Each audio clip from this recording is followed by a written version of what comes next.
aí, boleiros, tudo bem com vocês? Fim de jogo, Brasil 3, Croácia 1. Meus amigos, o Brasil vence um pouco no finalzinho para dar aquele, será, meu Deus, aquele empate, mas o Brasil vence, vence bem, vence com prioridade para cima da Croácia.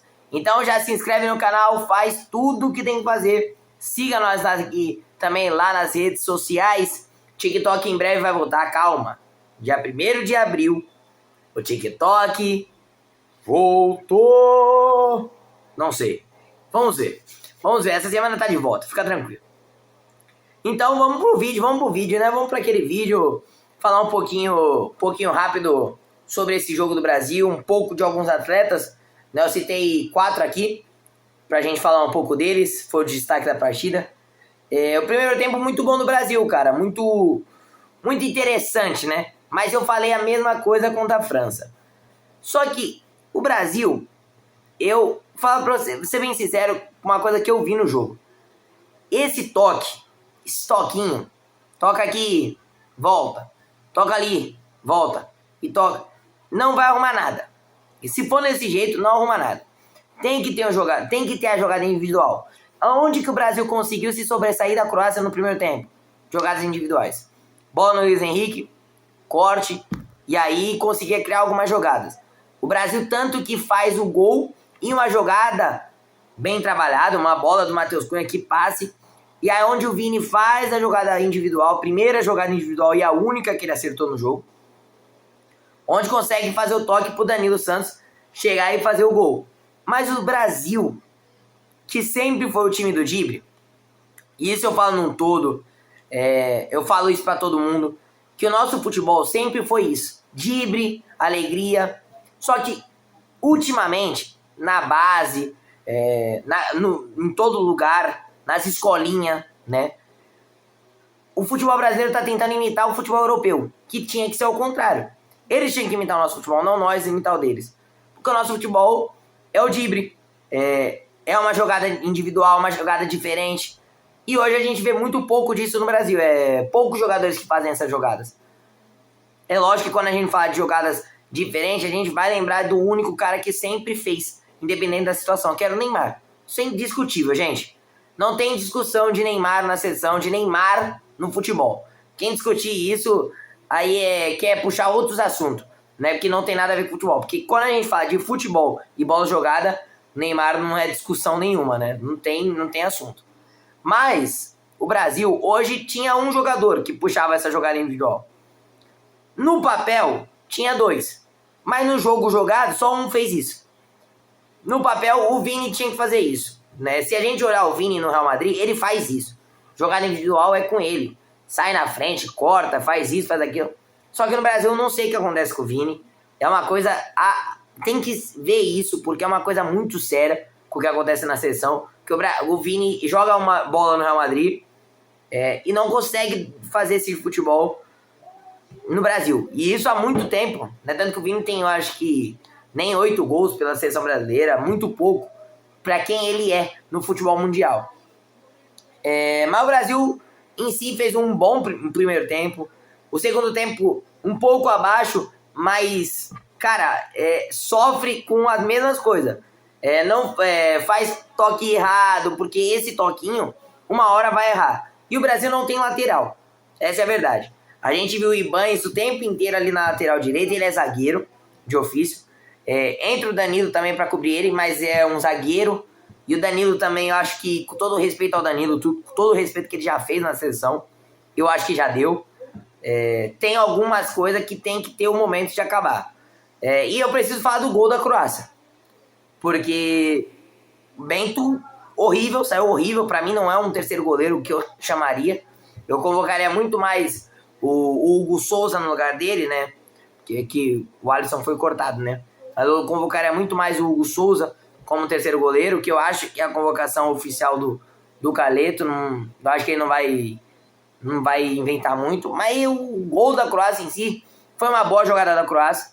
Em toquinho ali sai na frente. Mas o passe, que inclusive se vocês verem o lance, o Marquinhos já tinha acompanhado a trajetória da bola. E ele meio que ele abafou, né? Ele não cortou porque o chute foi ao gol, mas ele meio que abafou o chute. E o chute foi fraquinho no gol. E o Bento, ele tá no outro canto, não, sabe? É um gol, cara, é coisas que tem que se ver no completo. Mas aí parecia que, nossa, eu pensei, meu Deus, empate de novo contra esses caras é sacanagem. Mas logo faz a mudança, algumas mudanças bem interessantes da gente ver. Eu já queria ter visto o Endrick jogando um pouco mais nesse jogo. Queria ver o Ryan também, um pouco dele. Não teve como mostrar muito. Acho que essa Copa não é dele, inclusive. Acho que o próximo ciclo é bem interessante pro Ryan, mas nesse eu acho que não. O Igor Thiago faz um golzinho de pênalti. O treinador pediu. O banco de reserva pediu.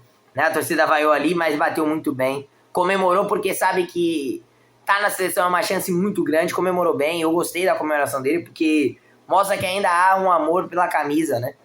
Parece que não, mas ainda há um amor pela camisa. E o Endrick entrou muito bem, né? Sofreu o pênalti, fez a assistência pro gol do Martinelli, que entrou muito bem também, Martinelli. Cria daqui de Tu.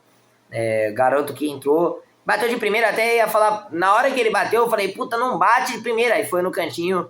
Mas entrou muito bem o Endrick. Né? Vamos até falar um pouquinho do Endrick aqui, cara. Porque o Endrick entrou muito bem.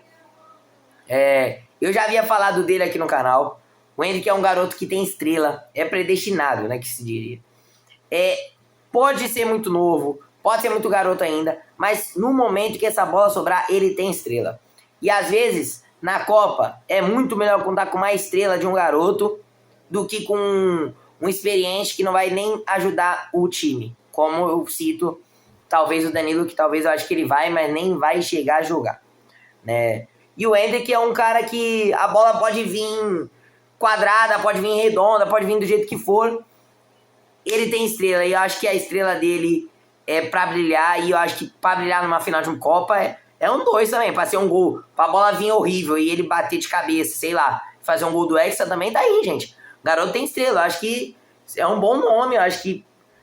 E eu não arriscaria de deixar ele de fora. Seria um nome que é bom acompanhar, eu acho que tá na Copa, mas tem que ver quantos jogadores de ataque ele vai levar.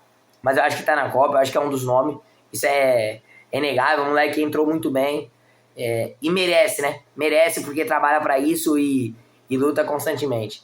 Vou falar os destaques aqui da partida que eu citei 4, né? Eu já tinha falado no começo do vídeo. Eu coloquei Matheus Cunha, que fez um jogo bem interessante também. Não achei muito ruim o jogo do Matheus Cunha. Se mexendo muito bem, marcando, volta pra marcar também. Quer marcar, marca, volta pra trás, dá a vida. Bom jogador, deu o passe pro Vini, passa aí em frente lá no jogo e fazer o gol, né? Belo passe também do Matheus Cunha, que o Matheus Cunha faz muito isso no United, né? Eu não sou de acompanhar muito ultimamente o futebol europeu, tô muito por fora, mas o Matheus Cunha vem jogando bem lá no United e mostra o porquê, né, de ser convocado. Lógico, quando você falar do jogo de hoje, não posso deixar também de falar do Luiz Henrique, melhor do Brasil disparado, né, no primeiro tempo. No segundo também, né, o Endrick também entrou muito bem, lógico, que o Endrick também é o terceiro citado de destaque. E o Danilo Santos também, que chegou fazendo gol, eu acho que já garantiu sua vaga também na Copa. Bem interessante. Bem interessante o Brasil, cara. Foi um bom jogo, né, vence com prioridade pra cima da Croácia. Um jogo que, se é pra ganhar, tem que ganhar desse jeito mesmo, ganhar e ganhar bem, pra mostrar que também tem time, pra mostrar que também tem jeito de jogar. E mostram uma força que talvez o torcedor achou que não tinha. Mas vamos com calma, não vou fazer a torcedor de 880 aqui, falar que é hexa, calma. Tem que ter calma, vamos respirar. Dia 18 de maio a gente volta aí, falando de Brasil. Amanhã sai mais... Esse vídeo vai sair quarta-feira, meio-dia. E amanhã, na quinta-feira, vai sair um vídeo falando um pouco do que esperar pra Copa. Tá bom, gente? Então já se inscreve no canal, faz tudo que tem que fazer. Beijos e tchau.